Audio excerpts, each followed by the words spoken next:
What's up, everybody? Welcome to the stream. This is Niners Coast to Coast edition. I'm Ty. Joining me is David, Aaron, Bryant, Colt. Happy New Year, fellas. Happy New Year, everybody out there. How we doing tonight, guys? Other than straightening my, Fantastic. exactly. That's everybody jump in there. I love the energy. Other than straightening the camera, man, good. I was just telling you off stream. I was like, I just can't believe how things have worked out. It's really the Niners have the table set for them, man. They just got to go out and do it. Yep. So let's get into it. After we took a week off, and after that Baltimore game, it was like, a lot of people were down. But after yesterday, it's like we back up. Spirits are high again. And as you mentioned, Aaron, the table is definitely set. The Niners clinched the number 1 seed.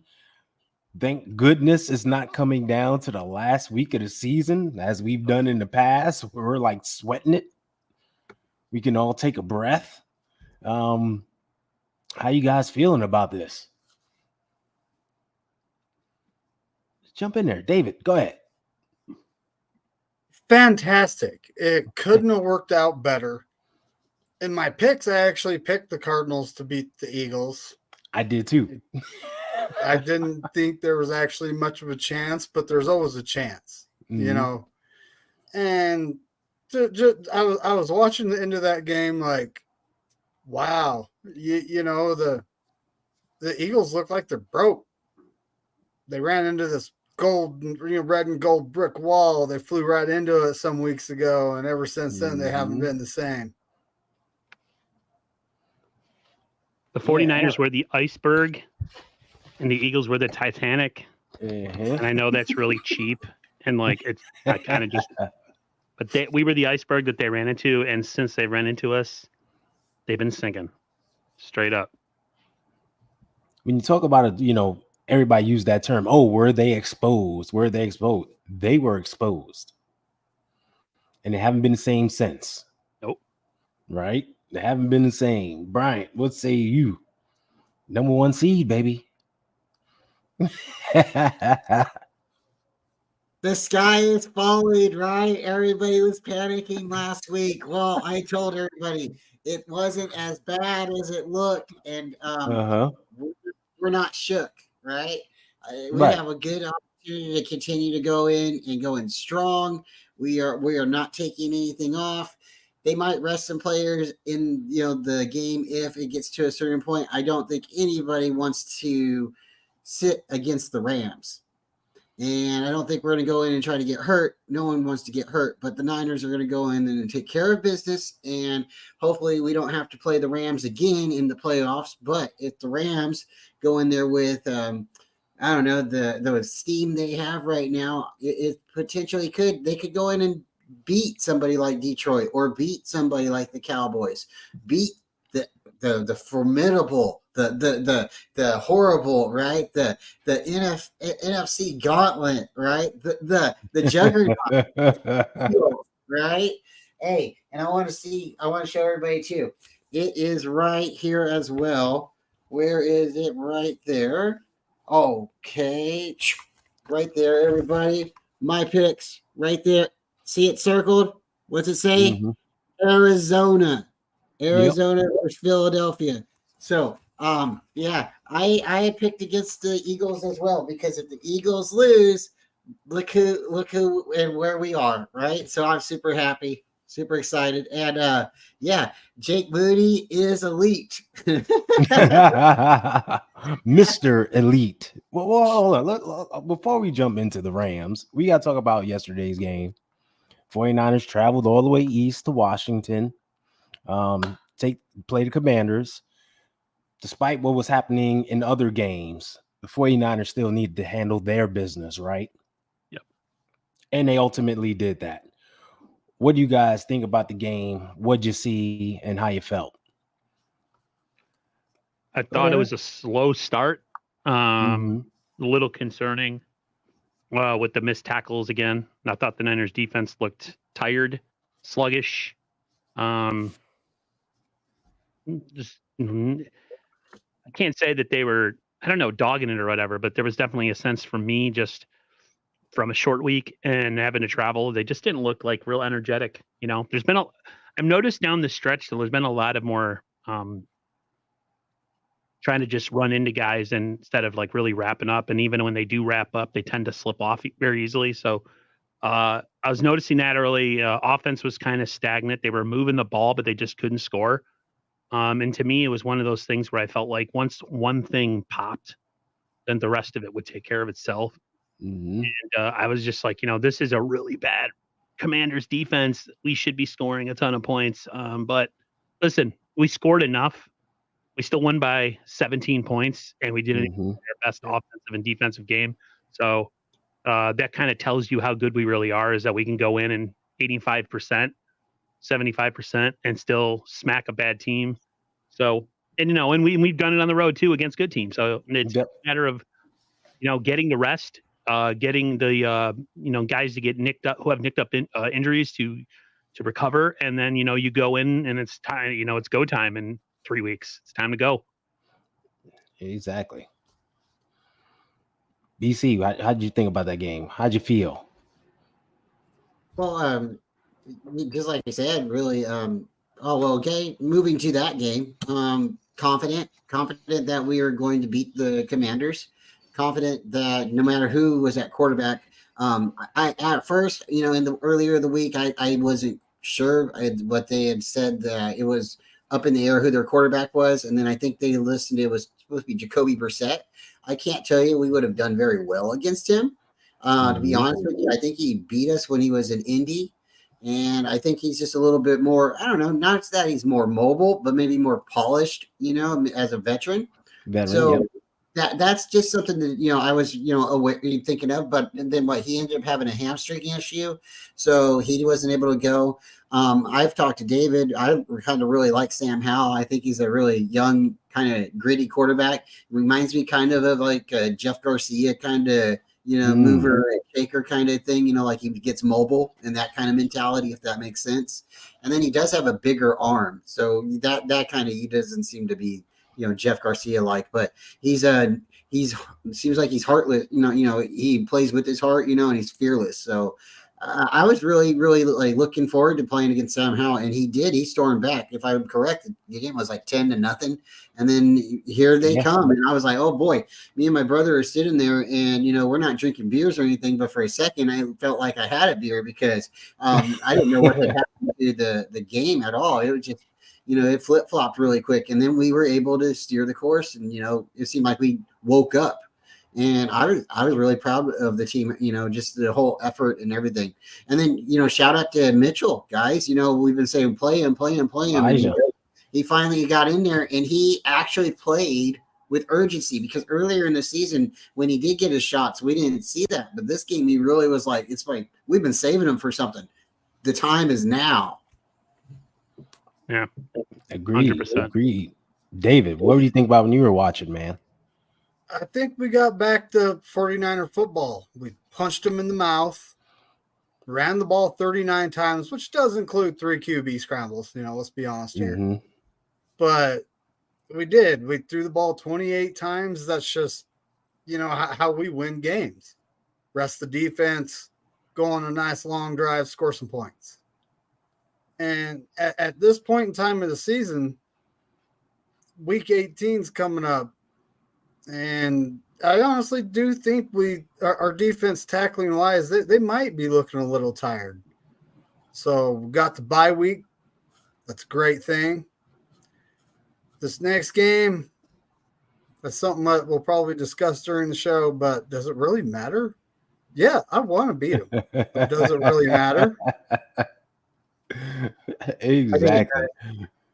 I think it does really matter. Because if they beat us, then they go in with steam. If they lose, they still go into the playoffs, but they know we handled them. We handled them, and maybe we give another team the blueprint to beat them. If they go in and they beat us, they give another team potentially the blueprint to beat us. We stumble, then we get complacent, we say, oh, it's just we'll take some time off. It's just the Rams. We played the next week and we come out of the game and we lose week one, or week one and for us for our playoffs. No, pedal to the metal, and then once we blow them out, then we can start taking out starters. Fourth quarter, I want to see Sam Area. The report is that they're resting a ton of starters, so I would not expect a ton of starters to play. I know Christian McCaffrey's not playing. He's got an injury. Why in God's name would you be playing Brock Purdy in a meaningless game other than to get him reps? Trent Williams should not be playing. Exactly. And a lot of Trent defensive players, Bosa should not be playing in this game. It's the Niners don't need to win this game. I understand wanting to go in like not fresh. That's definitely not what's the case. They're definitely not fresh. Going in with momentum. With a win, yeah. But I don't know how feasible that's going to be. They're hot. They're coming in hot. They've been playing amazing ball, the Rams. They're a scary team who I don't want to face. And they're coming in with they're playing the 49ers team that's going to be compromised with a lot of guys not playing because of already capturing the 1 seed. Doesn't necessarily mean the Niners are going to lose. I mean, who knows? Maybe Sam Area comes in and he starts and they play well. But it sucks. It's like you want to beat them and continue that streak of like kicking their ass all the time.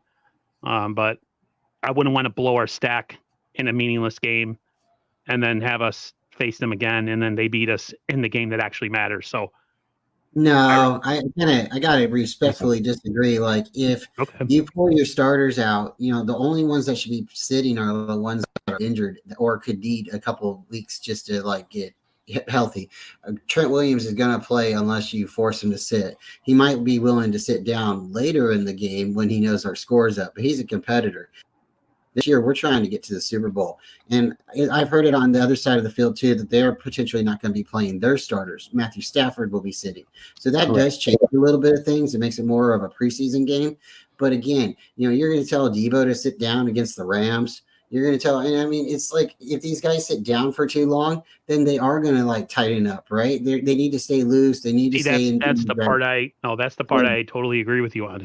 And that's why I'm just saying they need to play. They need to play a portion of the game and then start pulling them out. So then you do have other, right?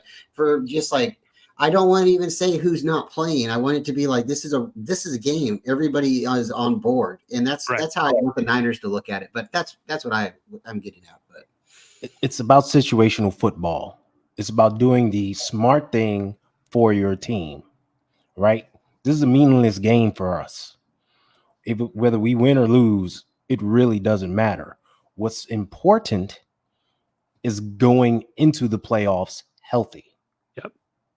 So you don't want to sit guys and have them sit for too long. We know what that is. You should be smart about this. And as Bryant, like you said, treat this like a preseason game. And what we saw in preseason, you give guys a possession, one possession or two, and then that's it. You're out of there. You play it safe. You keep it conservative, vanilla. You just want to get out the game healthy. So you play everyone, but there are guys who what they are, and they don't need to play. We know Trent Williams has been dealing with some ankle stuff this year. Does he really need to play this game? We know what he is, right? One of the best players, not just left tackle, one of the best players in football. He doesn't need to play. George Kittle took a wicked hit on Sunday, which was a cheap shot, in my opinion, but it was wicked. We know what George Kittle is. Does he need to play? George, how's your body? How's your health? That was a rough one. Yeah, exactly. Man. You go to him, you talk to him. Hey, are you really okay? If not, you can sit this out and be healthy. You make those decisions, right? But for everyone else, you give them a possession or two, just get them in a flow of playing in a game, and then that's it. You're out. Yeah, we're not risking injury to anyone. Let Jason Verrett play. Exactly. You got guys on the back end like a Verrett, like a Darrell Luter, Samuel Mack, guys that were on the IR, the PUP list. this is their opportunity to get a lot of reps and play and get them ready. Because as we've seen in the playoffs or just in the season in general, you're one hit away from being the guy. And guys like Sebastian Joseph Day and Logan Ryan, who are just joining the team. Exactly. Get them David. Game reps in the system, get them in the flow. Honestly, Trent Williams and CMC, they don't need to play. Those guys can just turn it on. I don't think CMC is. He's got a calf strain. You know, with his calf injury, I think it's already been reported that he's not. Yeah. Ambry Thomas has said we'll be ready for the playoffs, but he's out because he had hand surgery. Yeah, so exactly. But like CMC, he hurt his knee in Arizona. Remember that? I mean, he played through it, played all last week, hurt his calf. And we've seen early in the year, his girlfriend posted that video of him and all the bruises and scrapes and scars. He's taken a beating this year. I wouldn't play him at all. The game that we played against Jacksonville, when we were able to rest, remember how fresh and awesome we came out after the bye week? I mean, we were hitting, we were tackling great, the offense was humming. I don't think people realize how important this rest will be. I think the Niners are going to come out against whoever they play, and they're going to lay the wood. The offense is going to be clicking. Here's the thing where I agree with Bryant. Like, you can't rest everybody. You can't. There's not enough people on the team. Exactly. It's going to be a really difficult, at least for us as fans, trying to figure out who's good, who's needs to sit, who needs to play, and like, got to feel the team still. And like, you don't want to go in without playing for 3 weeks, but you also don't want to play in a meaningless game and get injured and then you're done. Like Brock Purdy takes a really bad shot and his shoulder, and now he's gone for the playoff. Like, we have everything we need right in our grasp in order to give us a chance to win a Lombardi this year. So it's going to be an interesting bit of coaching finesse to see who plays, who doesn't, how long guys play. And, at the end of the game, at the end of the day, we're going in with the number 1 seed. We're the team. We're the favorite. So, I mean, we'll see. Hey, I don't want to be that guy, but with that, not your mentality, but with that mentality, like, sit everybody. Dare I say it? Should we see Brandon Allen play instead of are we going to save Sam for the playoffs? You know, I mean, like, that would be horrible. You know what I mean? Like, come on. There's only like 53 guys on the team. What, 52 suit up, 47 suit up. So then it's like even everybody on that 53 roster suits up. So, I would love to, just go in healthy. But I want to see the guys play. I want to see them beat the Rams. And as people start coming out of the game, I won't be upset. But I want to see the Niners win the game and go in with, that fire. Go into the playoffs with steam and say, hey, we are that team. We are that team, and we're on a mission. We know where that mission is going to end. And I want to see those backups play with fire, right? Like when Sam Darnold came in versus the Ravens, like he wasn't playing timid. He was throwing, he was gunning for it. Like he was playing to win. I want to see that around everyone. Elijah Mitchell yesterday, our backup, who we've all been on him all year, came in playing with fire. He looked great yesterday. He looked great yesterday. We want to see that from everyone who gets in the game, all these backups. What were you saying, David? 17 carries, 80 yards. Yeah. And ran hard. Pretty good. Played very well. I was so happy for him, rooting like crazy in that stadium. Yeah, as much as I was pooping on him for what was being hurt and why the Niners keep him, God, I'm glad he played yesterday and played well. People don't understand, just because you hoot and holler about a guy and say things doesn't mean that you don't want them to be successful. Yeah. You just get pissed off or tired or irritated. Like, you're never available. What's the point of being on the roster? Bring somebody else on. And but I responded to Roscoe's his tweet. He said something like, for all the people that were hating on him, and I said I was one of them, and I gladfully ate crow yesterday. I ate a ton of crow. People don't understand. Like, I might say mean things and be critical, but at the same time, if they do good and they show me up and I look like an idiot, I'm totally fine with that. I don't get mad whatsoever. Yeah, it's just a frustration thing from us fans, especially Yeah. with a guy like him who's injured. We know how good he can be.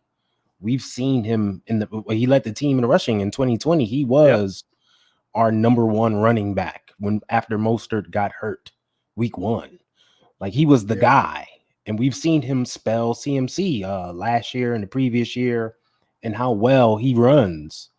So it's just a frustration thing where you're like, oh, we got this guy, but he's not available. It's killing us. And we know Kyle doesn't mind giving him the ball, unlike Jordan Mason, where for some reason Kyle doesn't want to use him. He can return kicks, but he can't run the ball. It's the weirdest thing. But that's the frustration with a guy like Mitchell and him not playing. It's not that we hate him and don't want him to succeed. It's just, we just need him on the field and him doing his thing. Hey, next week, we're going to get an opportunity to see Elijah Mitchell and JP Mason. Mm-hmm. So that's going to be pretty sweet, right? Yeah. And with Trent Williams and Aaron Banks, more than likely isn't going to play even if he's available. Let's face it, he needs to heal. So, we're going to have the backup offensive lineman, which when the Niners pick an offensive lineman, it's because he can run block. So chances are we're going to be running the ball a lot. Yeah. Mm-hmm. Well, speaking of which, yesterday we kind of saw a return to basics, right? Very It was much. bully ball. It was bully ball once again. It was pound the rock, set up some plays, some passing plays off of that. But we're just going to, what's coming. You got to stop it. Right? Is this our formula going forward? Is this what we're going to see in the playoffs? What do you guys think?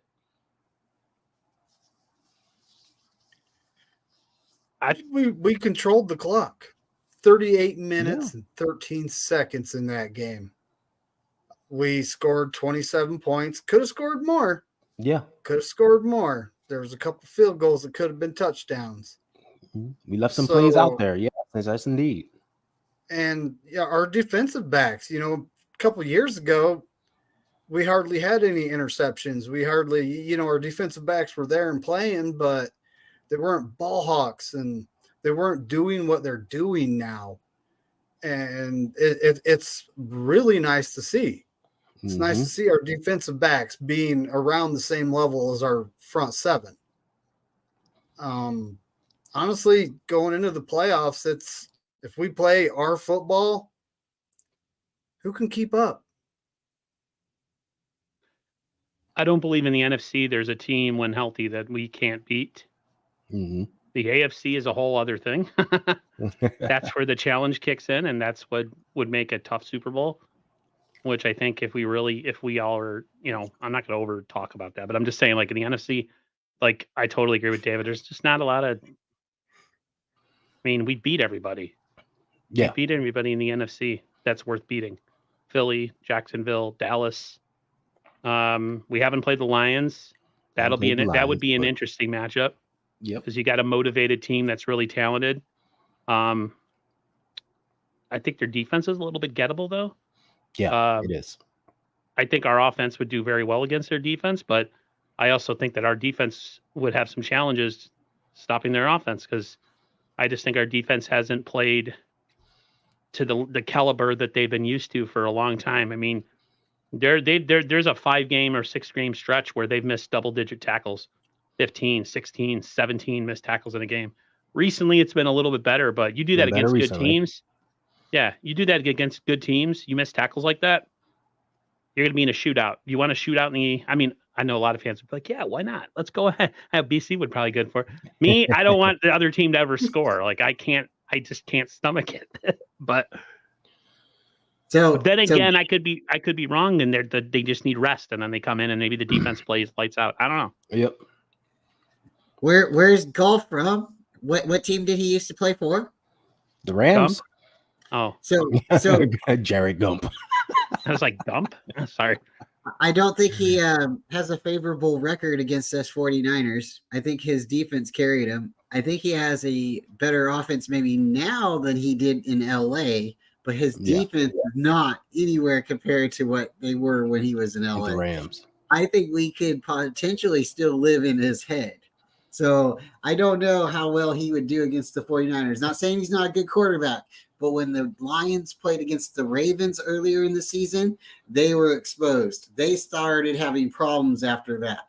We just played the Ravens. Sure, we just played the Ravens 1 week ago, but we did bounce back. I don't think we're the same type of team like the Lions because we are a little bit more of a veteran team. We are the oldest football team right now, roster team, or second to oldest team together. Wow. I don't think that the Lions are that far away. They would be scary to play in the playoffs, but I think we do have a better defense than their offense. But we do miss tackles. That's true. We do. We've been missing tackles all year. It's been our problem. It's been our problem. Everyone's got to come to Santa Clara, though. We don't got to go to Detroit. And what stadium does Detroit play in? What kind of stadium? A dome stadium. A dome. They might not be able to handle the weather, right? So well, that's the thing about Detroit and Jared Goff, his history. He's great at home in a dome, but on the road, he doesn't play that well, and Detroit doesn't play that well on the road. I mean, you just saw it on Sunday. They high scoring, all this stuff. They put up 20 points? Yeah, 22, whatever it was. Now I know, forget the controversy at the end of the game, but it wasn't an offensive juggernaut showing, right? They kind of sputtered on offense a bit until the end there. They're an offense. If you get physical with their quarterback, they can. I don't think people realize the numbers and how he's a pretty prolific passer. Goff. Yeah, he's just not elite. Like when he has to play games that have meaning, he tends to melt. Dip out. He tends to dip out. He tends to say, "I'm out." Kind of like on the road, he really Dallas. dips out. Same thing with Dallas, Dak Prescott. Yeah. Like these guys are not good on the road. It's something about it, and they got to come to us. I just think like the way the Ravens play, I think they're similar to the Niners in a lot of situations. They play on grass. They played the Lions, destroyed the Lions. The Lions went to Dallas where they have a dome. The score was very close. Dallas doesn't put up a bunch of points against good. So I think that wasn't a factor. Then their offense, their offense is their offense, but their defense didn't really let up either for the Lions. They kept them close the whole game. But even at the end, the Lions had the ability to come there and win. And I think that's the difference. The Cowboys have only beat 2 500 teams now, above 500 teams. Yeah. Yep. So the Lions, I think they really truly got robbed there. I really do. But hey, I do too. It's out a little bit, so I'm not really that upset, right? Yeah.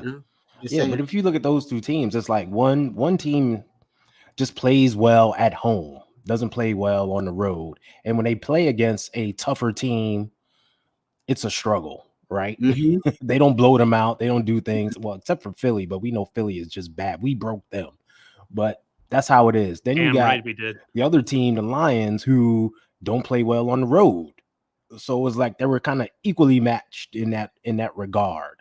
Mm-hmm. But if you look at them versus us, it's like I'm not really worried about them. The Ravens, Cynthia on the chest says the Ravens scare me. They scare me too. That's a damn good team. Well, but playoff Lamar has been different from regular season Lamar. So I agree. Let's factor that in. Let's see if it matters this time because dang, dude, you know what the funny part is if you listen to some of the breakdowns that some people did, like Greg Cosell, the Niners were moving the ball on the Ravens. We did. It's just a matter of turnovers. Brock had his worst game of his young career. Whether you want, people want to say a couple mattered, a couple were on him, and the stats still go to the quarterback. So he threw 4 picks, okay, and then there was another one by a backup. Point being, we don't turn the ball over in that game, and that game essentially could have been a shootout. Because then maybe the defense plays better if we're not giving them short fields all the time. We weren't possessing the ball long enough, right? We were up and down the field, man. That first drive, they couldn't touch us, and it was just Brock, man. And look at where the interception occurred. throwing the ball into the end zone. Yeah. So we took points off the board for us, and that happened twice. If you give us those 14 points, you got a tie ball game right there. Even with all the other interceptions, right? Yeah. So it's not as bad as it seems. They kicked our ass. Just They all beat the us, but turnovers killed us. Yeah. If you look at this, if you look at the stats, you could see that wasn't like we were struggling to move the ball. This wasn't the Ravens from the early 2000s. Yeah. You know, they're good on defense. They got players. In a way, I want to face them again because I'd like to beat them. But at the give us a busted up KC team. I want my revenge. Still on the look for them. You know, I think we moved the ball very well against the Ravens. I think we held Lamar in check in the beginning of the game. I think the game got out of hand with the turnover in the beginning. It gave the Ravens a little bit more confidence on their side of the ball. Then their offense came out. Lamar didn't run all over us. He didn't have Lamar like moments. No. He actually was a game manager. And I brought this up other times because I think it's really kind of he did what he was supposed to do to win that game and play a perfect game. Basically, don't turn over the ball, allow the other team to eat themselves. And we did. We kept turning over the ball. Again, that first touchdown in the beginning of the game when we went down, if Debo would have caught it, I would have got fantasy football points. I could have maybe won my playoff game. Thank you very much, Debo. You didn't show up for me. And then later on in the game, you didn't show up either. I could have used your points again. But the first touchdown would have changed the game, right? Then later we can put all those interceptions afterwards. But say the tip volleyball pass didn't happen, say the big punt return didn't happen, short field position, right? We'll still say some of the points happened, right? But you go down to the end when Sam Area came in and we had the ball with 2 minutes and 6 seconds left, and we were on the 1 yard line. If we would have got a touchdown right there, and he wouldn't have thrown an interception, we would have still only been down one touchdown. One score. And we could have still got it. I mean, like there was opportunities. And exactly. it was just 5 turnovers. How can you win with 5 turnovers? I mean, I know we've had 6 turnovers in a game. I know that's happened, but it doesn't happen very often where you can prevail from that. So think about that. Most teams, when they have just 1 or 2 turnovers, it's hard for them to win a game. We had 5. The reason, Cynthia, the reason that we had the turnovers that they had is because the style of defense that they played us. I don't know the coverage terms, but most teams this year have blitzed us up the center with their linebackers, and that's exposed the center of the field. Where the Ravens blitzed us from the corners. And we had really bad problems this week with our tackles. So our tackles were getting beat on the sides. Purdy was getting pressure coming around the corner of him. And then when he would throw the ball, there was too many tips. 3 out of the 4 interceptions were tipped. There's just tips. One of the things, though, too, with that whole game is that they were not a lot of people. I think Greg Cosell was saying, like, the Ravens don't move off of what they're doing, no matter what kind of window dressing the Niners show, all the motions and stuff. They were staying in their coverages. And what happens is the Niners were having a hard time, I think, getting separation. If you watch a lot of those plays, nobody's really wide open in that game at all. So, a lot of teams, we can throw them off with all those motions and jet sweeps and all that other stuff that we do, which causes a lot of guys running wide open on, wheel routes and all that stuff. The Ravens are so fundamentally sound on defense that the Niners, all the trickery and all like the window dressing didn't really affect the Ravens. So, I mean, if they face them again, the Niners are going to have to figure out ways to get guys the ball without having to use window dressing to, get guys open. So she agrees with you. Well, the Ravens came in with an excellent game plan. They had good coverage, but when they were pass rushing, their guys were right in the lanes Brock Purdy likes to throw in. Yep. And they were jumping up and getting their hands up. So, now Kyle sees that. So, the game plan, if we end up meeting them again, will definitely be different. I don't expect us to be throwing the ball 48 times against them this next time. Especially, I mean, CMC had 17 rushes for 104 yards, 7.4 average. He was tearing them up. Yep. Yeah, I feel like, when you know, guys say that we went back to basics against the Commanders, I We went agree. back to basics. Yeah. You can't listen. We don't have a good enough offensive line to throw the ball 45 times. We just don't. We have a good left side of an offensive line, like Yeah. Banks and Williams, legit players. Everybody else, average to below average players. McKivitz, below average. Brendel, average. Burford, below average. Like, they're not great offensive linemen. So this whole mindset of like we're going to be the Atlanta Falcons from 2016-15, throw the ball to Julio and this guy and that guy. We don't have an offensive line that can protect our quarterback, and it's not like our quarterback's the biggest guy anyways. Exactly. We don't want him taking hits. We are good at running the ball. Keep running the ball. It's with Debo, whoever. I don't care.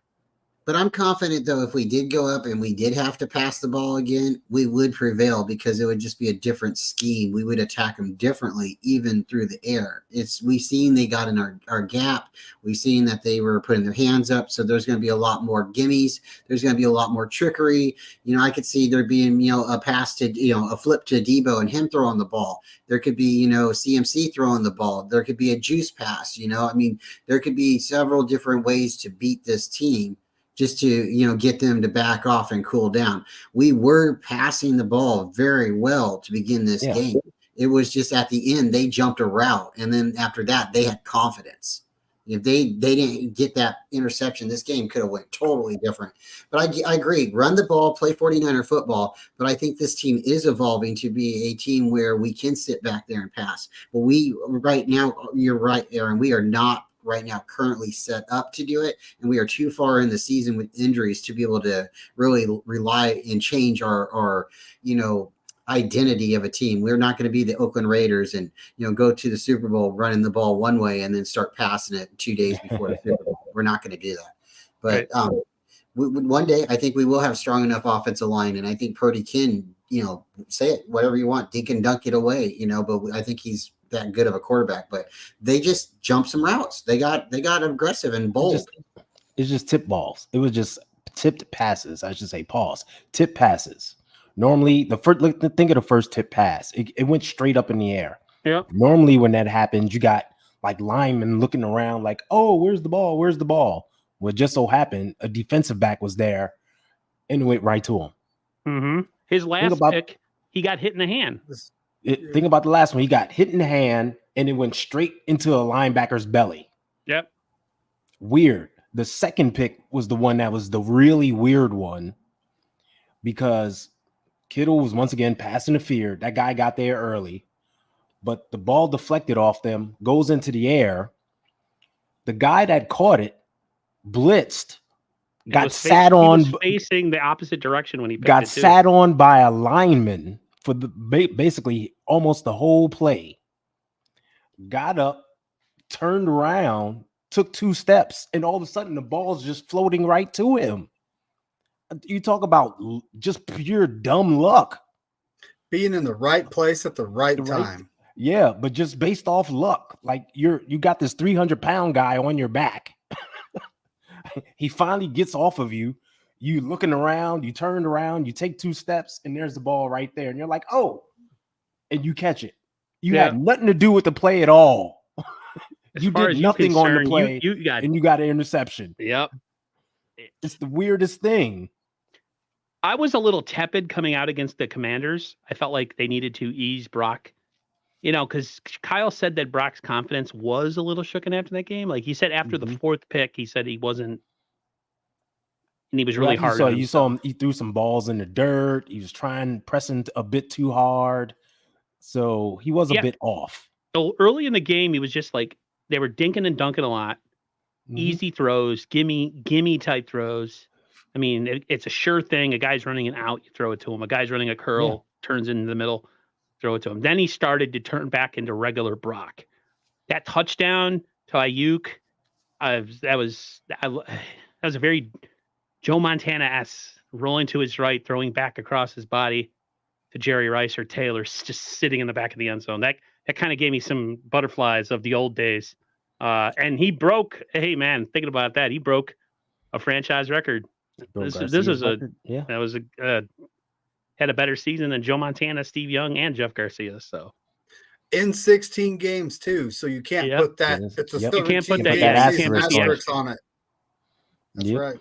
I was gonna say, is he like testing everybody, or is he testing himself? Like, okay, I made a mistake last week and I did this. Everybody like cussed me out. Now, sent me to, you go where, but I'm back. I'm here to try to, correct my sins and stuff, right? So we seen him throw across his body, and there was a big tip pass last game in to Kittle. It popped up and it was an Yeah, interception. that was the weird interception. Yeah.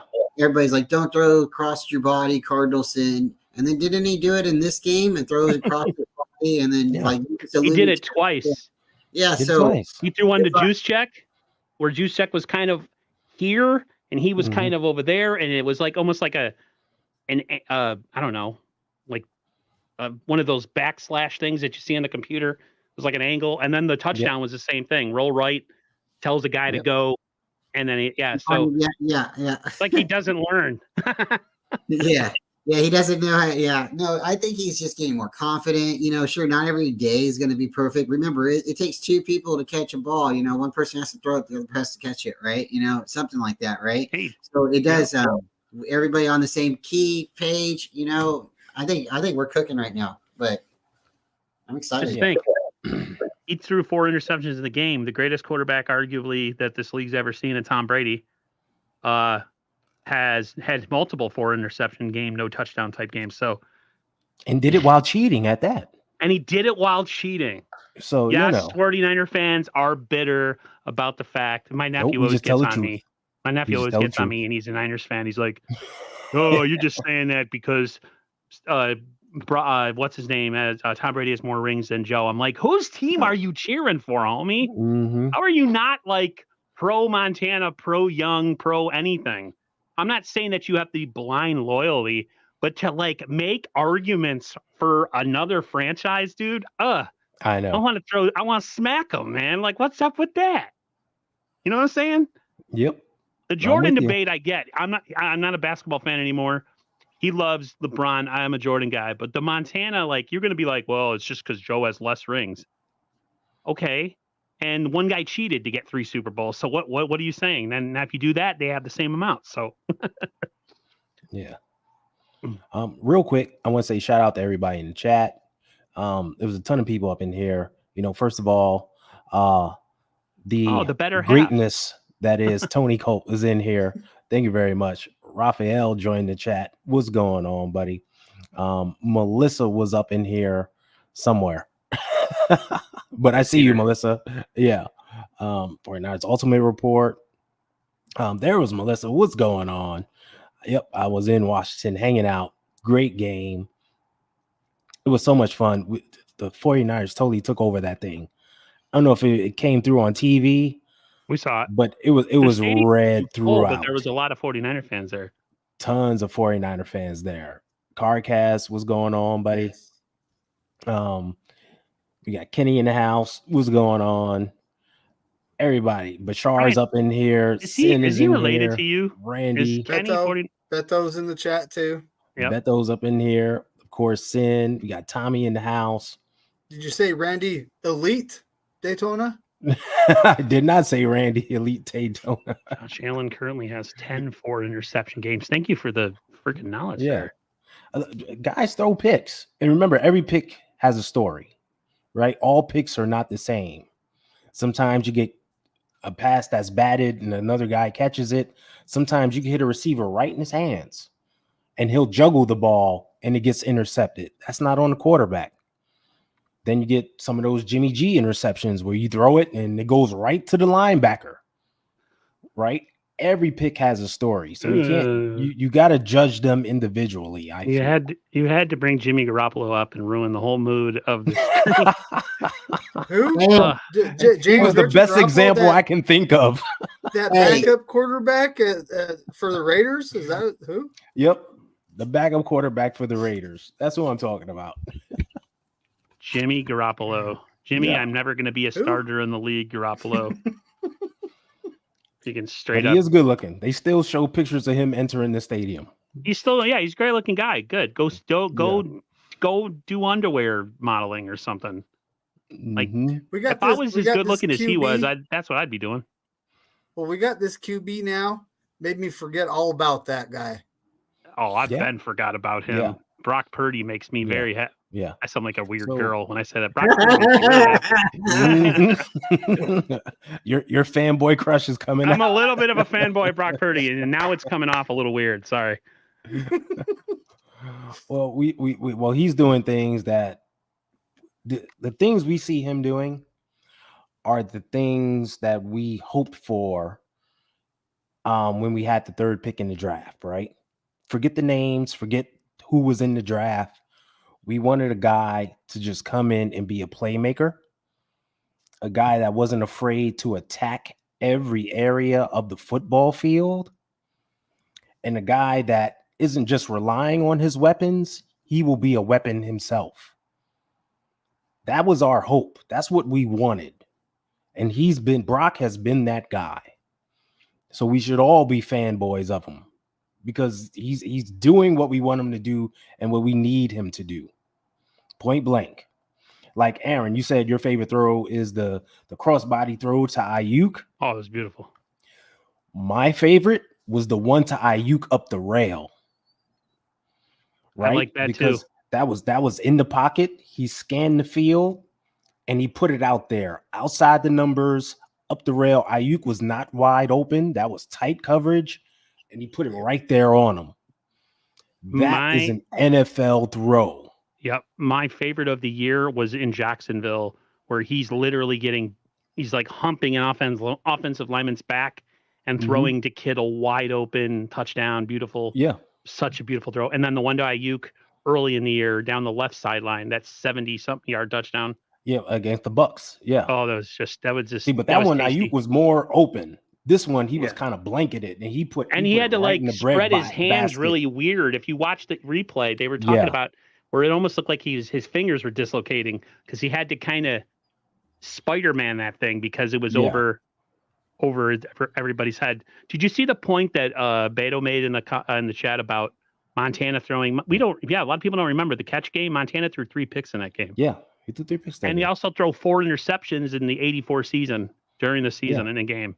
Yeah. So like then somebody the difference is the 49ers won those games. Yep. So everyone overlooks it. That was the big difference. You know? That's true. No, you're right. Yeah. I gotta look it up for myself, but I think Ty said it the other day, if I'm correct. He said that, and maybe I'm wrong, but didn't we have 6 turnovers in the NFC Championship game against Dallas in the catch?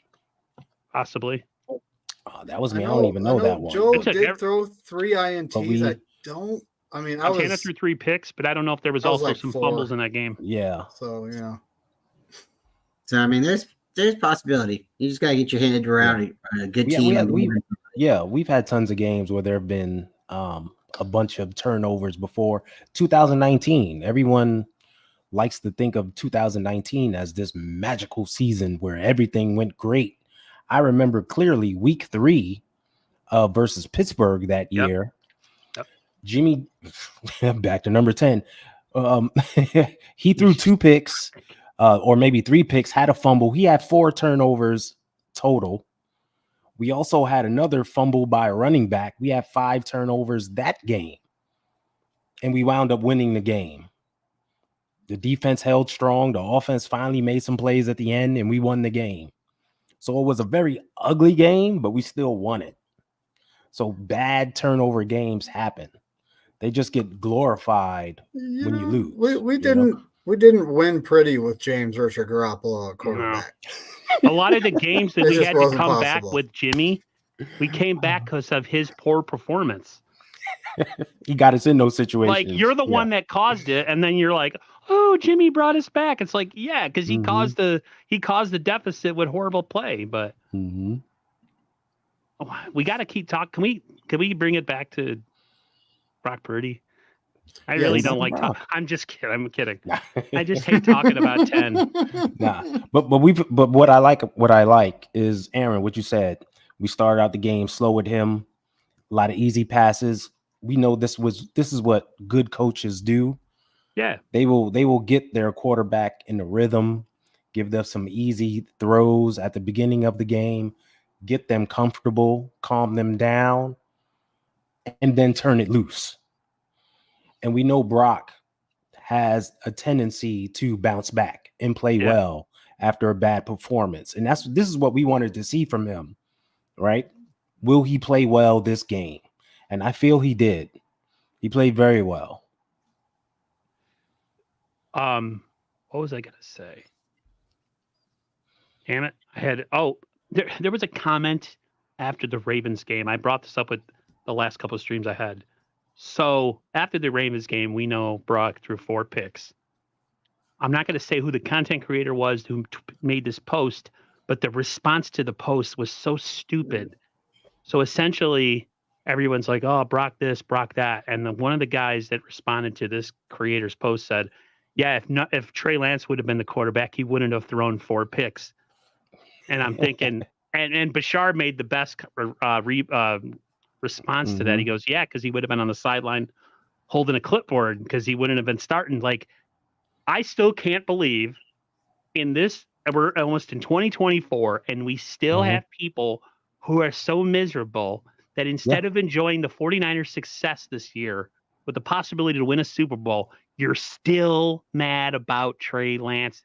Bro, it's been over. We have a quarterback up until last week who was in a running for the MVP. Let it go. It's over. Yeah. This is my thing about that. We don't talk about any other ex-players, do we? Never. Like, I don't hear anyone bringing up Jimmy Ward or James or anyone else as much as they do that guy. And he's been gone for months since before the season started. He has nothing to do at all with these 2023 Niners. And he's accomplished nothing in this team. He never accomplished anything. Like, why are we talking about him? Like, like he didn't do anything, accomplish anything good or bad, right? He didn't play enough to accomplish anything good or bad. Point. Yes, absolutely. But people still bring it up like it's this big thing. And I'm on board with you. Let it go. We got a guy who we clearly see as the future. He's going to be here for a long time. We finally have our guy at the helm. That's all we should be focused on right now. That's it. No other people should be named. And it's amazing how how long people hold on to takes for weeks. And then finally we lose. And they're like, they have the take that they've been holding on to for 6 weeks about Brock Purdy not being the guy. He's a system quarterback. And then he has a game where he looks like maybe he wasn't the guy that game. And maybe he's a system quarterback, just happened to play bad. And see, I told you. And it's just like, you're so weak, dude. Like, come on now. Are you a Niners fan? Are you low key like a Rams or a Cowboys fan? Like the Seahawks. Yeah. Like my nephew talking dookie about freaking Montana and saying Brady this and Brady that. It's like, what team do you actually cheer for? I don't know, man. I don't know. You know, just, you know, like I'm trying to be as nice as possible, but you know, there's people who's coached. There's people who's coached football. There's people who know a lot more than I do. And I like talking to people who know more than I do because you learn things, right? You know, you learn things when you ask questions, and when you hang out with people who know more, you become, you know, things do rub off, right? You know, you do learn. And, you know, you want to be around people that are intelligent, right? You know, you don't want to be the smartest guy in the room all the time because, you know, that's not always the funnest thing, right? You know, I mean, sometimes you are, and it just so happens to be you are the smartest in the room wherever you go. Well, my point is I've watched football for a very long time, and I've seen people who have told me that they are coaches or they're this or that, and they're 49er fans. But then when we start talking about the dark days from 2004 moving up, or let's even go to 2002 and moving up, and they tell me that they weren't watching football during a certain period of time up till maybe Mike Singletary, where we started having a decent team. I'm not going to say they're not fans because that's not fair, right? You can be a fan and root for the team your own way. I'm a Giants fan, a San Francisco Giants fan, but I can't tell you about the team at all because I don't root for them like that. Right. I don't, you know, that's not the way I root for them. You know, I'm not one of those bandwagon fans, but I don't go to the baseball games and I don't really buy their merchandise. People buy it for me. I like wearing the colors because I like color orange, I tell you the truth, but no, my point is, you can be a fan the way you want to be a fan. I get it. But when you start saying that you're more knowledgeable about something, or your fanhood is better or, more than somebody else, but you've already said that you didn't watch them for this period of time, but you've seen all these Super Bowls, how do you take breaks off? And you're like, still, I don't know. I mean, like, I don't want to question other people's fanhood and say I'm a bigger fan than you or that, but it's like, I don't know, win or lose, you got to keep up with your history. You do have to support your team in your own way. And, like, I'm not for like, oh, well, the Niners suck, I'm not going to watch the football game. No, I sit through the misery, Yeah, you have to. Yeah. We won a Super Bowl. Well, went to the Super Bowl in 2013, right? Then we had some bad seasons. Then we get lean years. And I watched it all. Yeah. Yep. Every minute. Every year I was like, this draft's going to be it. We're going to do it this time. And every year we would draft crap players. And I was just like, yeah. But 2017 came and things started changing for everything. Yeah. Everything started changing, and we started having a new direction, a new, aura. It was brick by brick. Everybody had a catchy motto. It was who's got it better than us. We don't care. We're not saying that anymore. Everybody. Yeah. I mean, it's, I don't know. It's just, again, I've heard a lot of people say different things on YouTube like that. And, everybody's knowledgeable, and, everybody has their own days and stuff. But I don't know. I agree with you. I agree with you, BC. There's people that'll say like they're a fan. They were a ex-player, ex-DB or something, and they've barely touched the pros, but yet they know so much about defensive backs, or they know so much more about football. And I just like, I hate that. Like you really barely played any professional football, or if none at all. And all of a sudden your word is gospel. Don't listen to a smaller channel that might be just a fan. You're like, yeah, I hate that kind of like elitist status. Like, oh, I was a defensive back for one week in the NFL 25 years ago, so I know more about you football than you do. It's just like, whatever, get out of here. So totally understand that.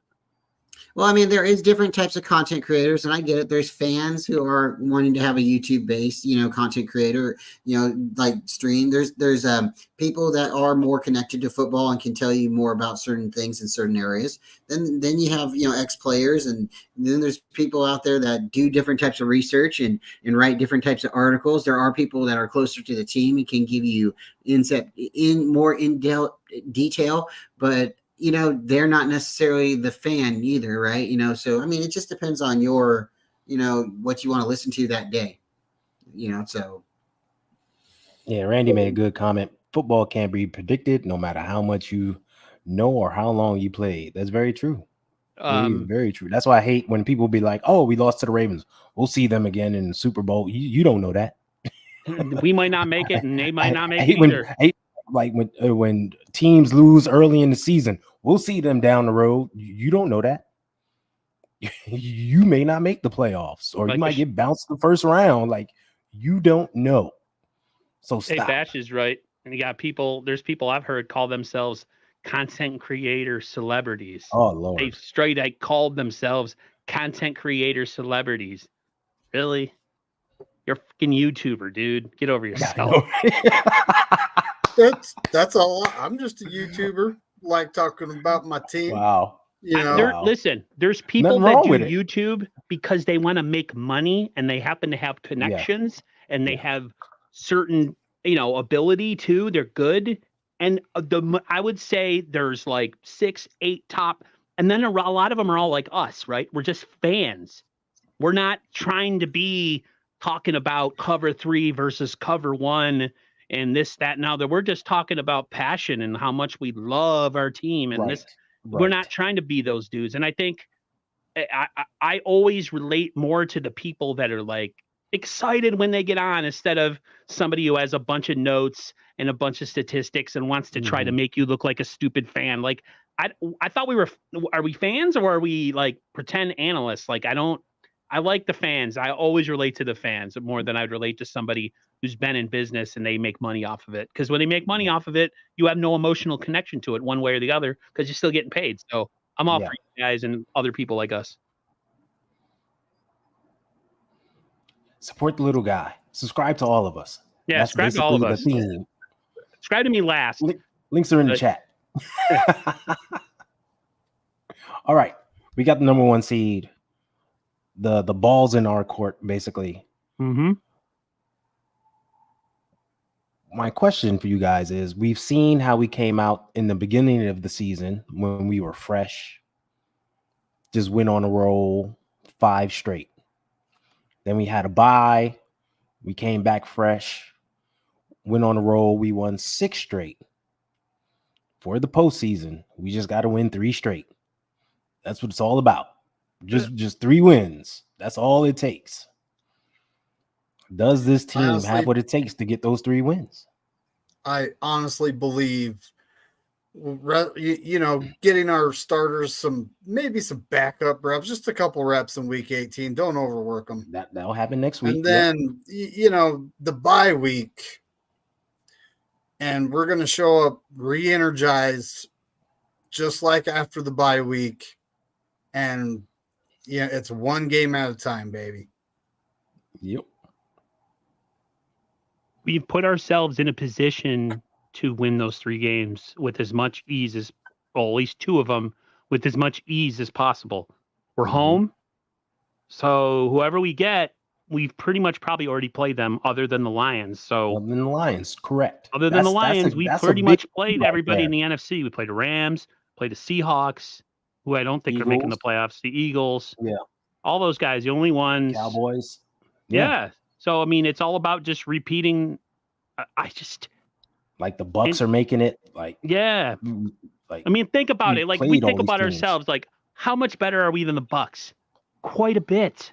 Yeah. How much better than we in the Cowboys? We're pretty even roster-wise. I just think we have a quarterback who he's going to be at home. And I think, at least from the past, like, they just tend to fold the Cowboys in big games. They're just not able to, for some reason, summon up the ability to beat good teams on the road. But me, it's getting to the Super Bowl and winning it. That's the thing for me. Like, we've been in the championship game a bunch of years recently. Yep. We went to the Super Bowl in 2019 and couldn't finish the job. This has to be the year. The best team we've had in a long time. We're relatively healthy. Yeah. I mean, everybody's got stats. Like, we have a bunch of players that this has been a really complete good team offensively and defensively all year. And to not finish the job would be super disappointing. So, like you said, and all of you have said, 1 game at a time. You come out in the divisional round and you put your best foot forward to win in that divisional game, and then you move to the championship and so on and so forth. I'm nervous, but at the same time, I'm oddly confident too. I was actually oddly confident going into that Ravens game, and I was surprised how bad Brock played. I was like, you know what? Everybody keeps saying how good these teams are that we're facing, and every time we face them, we kick their ass, right? So I'm like, same with the Ravens. Nope. So I'm never going to go into that mindset ever again. But yeah, it could have been though, but we didn't. But we know.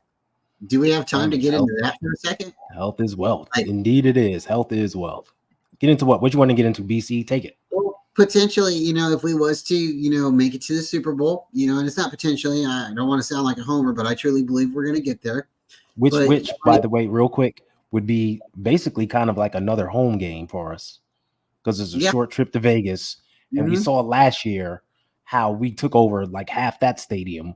Yeah, I think there'd be a good chance that Super Bowl would be like the Santa Clara Super Bowl in 84. Yeah. Or like it might be at 85-15 Niner fans to whoever. Exactly. Yes, but I'm sorry, BC, go ahead. As you were saying. No, it's good. I was just going to say, like in the AFC, we kind of have like an idea of the 7 teams that could potentially be there. I know there's a potential of the South, and I want to say there's a shakeup in the AFC East too. The Bills might not make it, and then the South, the AFC South. There's a potential 3-team. There could be a team that makes it, and there could be a team that's left out. We got the Browns with Joe Flacco now. Is that guy really, is that a potential run for the championship and Super Bowl? I can see them making it easily. He already beat us once with the Ravens, and he's going to be lined up with a really good defense. And I don't know. I mean, like, I think the Browns have a really good chance. The Dolphins seem to be a team that could fall off in the playoffs to me just because of what's happened to them in other games. They're kind of the Cowboys of the AFC. I don't see the When Dolphins they making much play noise. another tough team, they tend to fold. Well, the Dolphins also have a ton of injuries. Yeah. They lost their 2 top pass rushers for the year. They have a bunch of guys out on the offensive line, bunch of guys out on their defensive secondary. I don't see them doing it. My brother's already given up.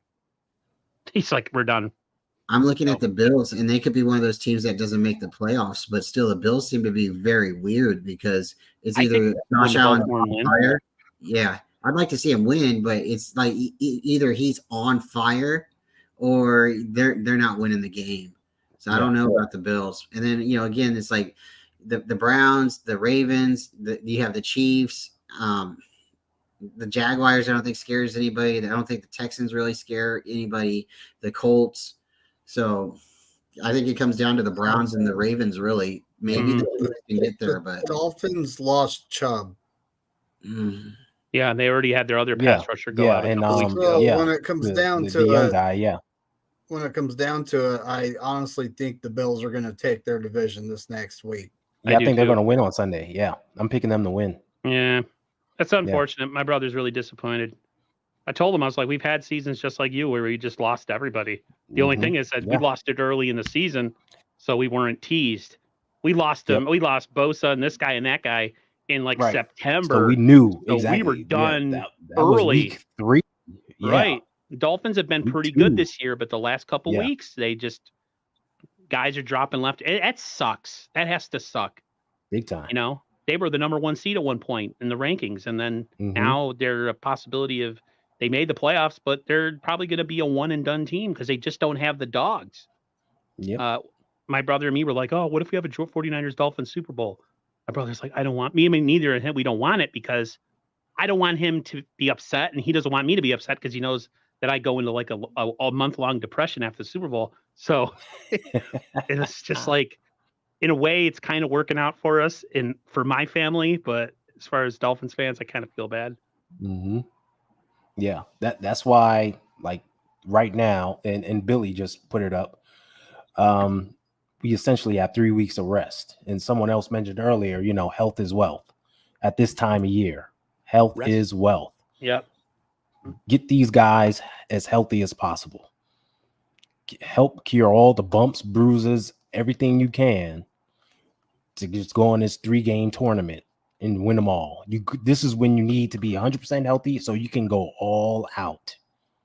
And you do as much as you can because there is no week if you lose. There is no next week if you lose. So this is when you bring your A game every weekend. You got to do it. It's that rest versus rust mentality. Randy Daytona says he's delivering buckets of Rust-Oleum to the stadium. So all the players got to rub themselves down with that so they're not rusty. Yeah. Pretty good. That was a good one. I like that. That was a good one. Well done. Funny guy. Well done. So what are you going to say, David? Jump in there. I was just going to say, the Packers might make the playoffs. Still got week 18 to go. Yeah. And when it comes to the Rams, there's reports they might not be playing like Stafford. Yeah. Puka Nacua, especially if you can't improve your seating. So.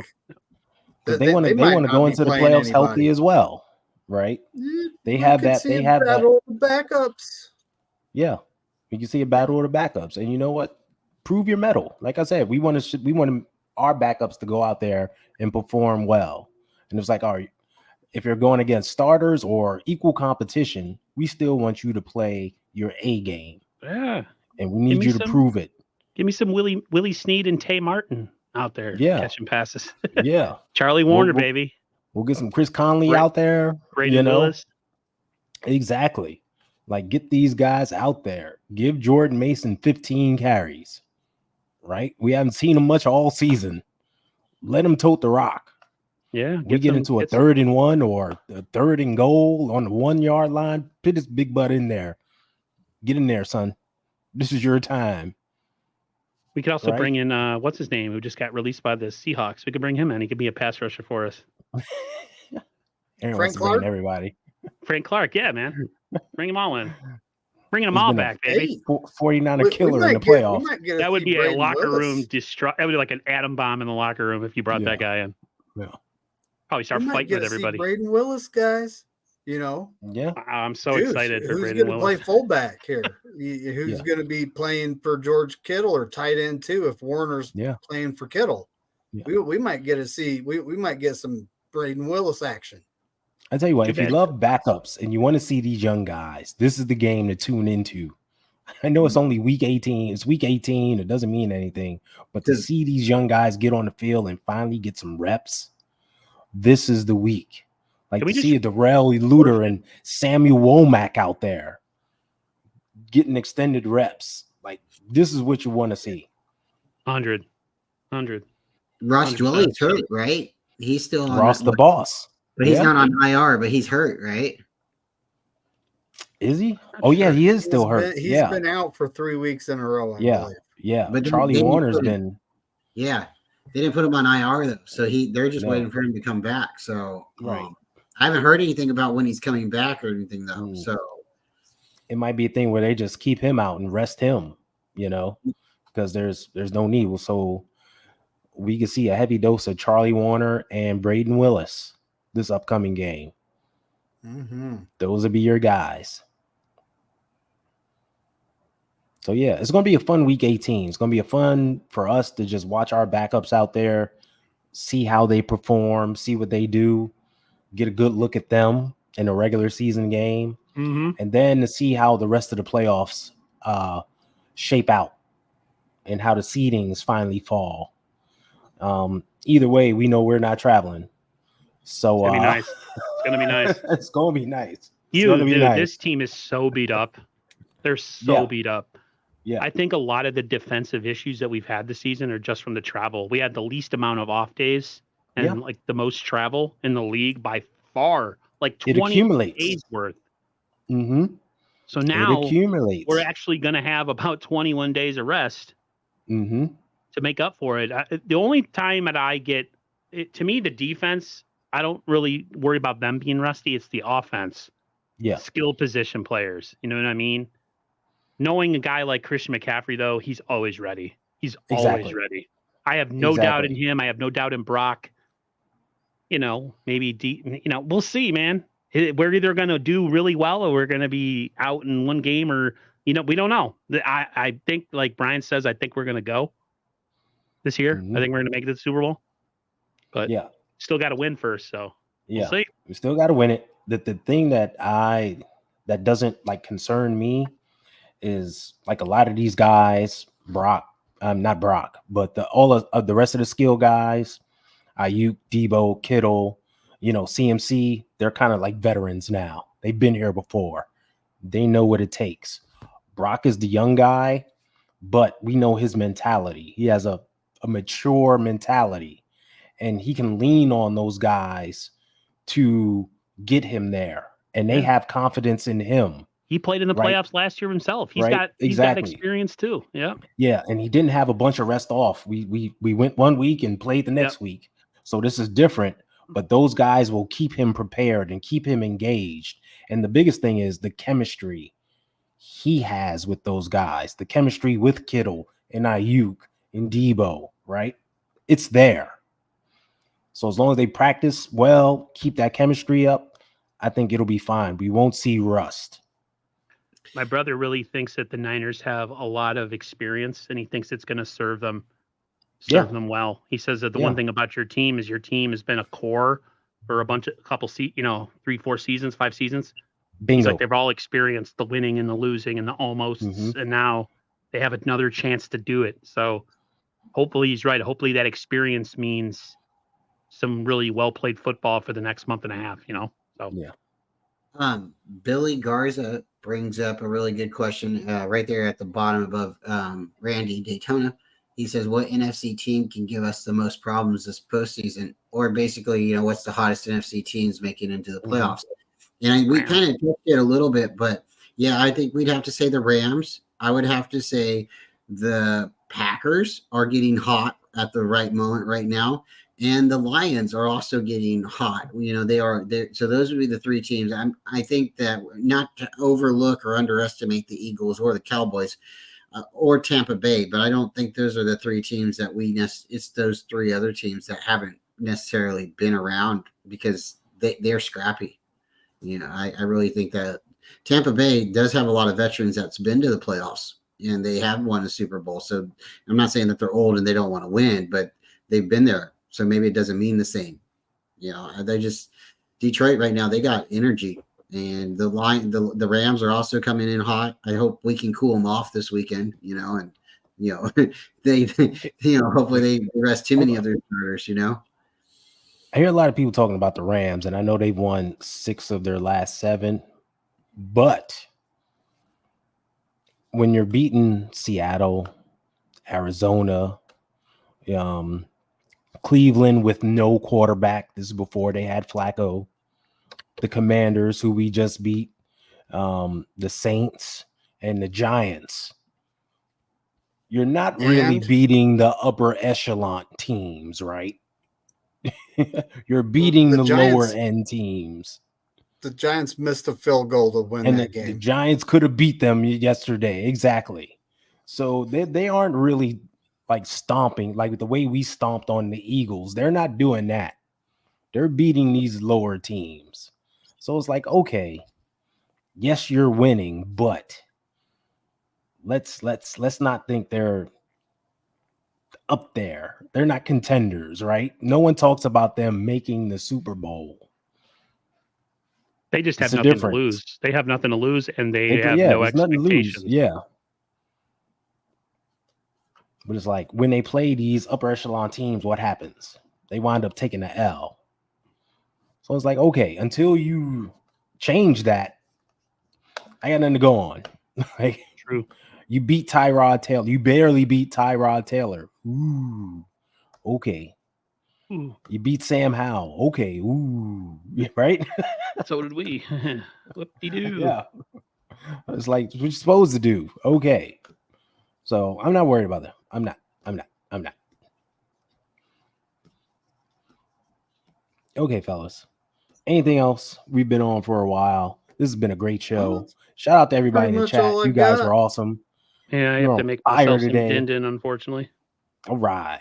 Almost 10 o'clock in that night. I'm going to make some dinner. Yeah. Well, once again, thank everybody for tuning in. Happy New Year to everybody. Make sure all of our links are in the channel. Our channel handles are below. We rotate this every week. Next week, we are on, is it Bryant's channel? Oh, Aaron's channel. Sorry. I was giving credit to BC. Huh? Rock, paper, scissors. Rock, paper, scissors? I always lose that game. I don't want to play it. You with them big paws? How you lose that? Yep, but we're on that guy's channel. So tune in next week, Monday, 8:15 Eastern, 5:15 Pacific. This is Niners Coast to Coast. Thanks for everybody for tuning in. And as always, stay faithful, everybody. And David, take us home. Hey, go 49ers. And as Corey Davis would say, F all 31 other teams. See you guys. See ya.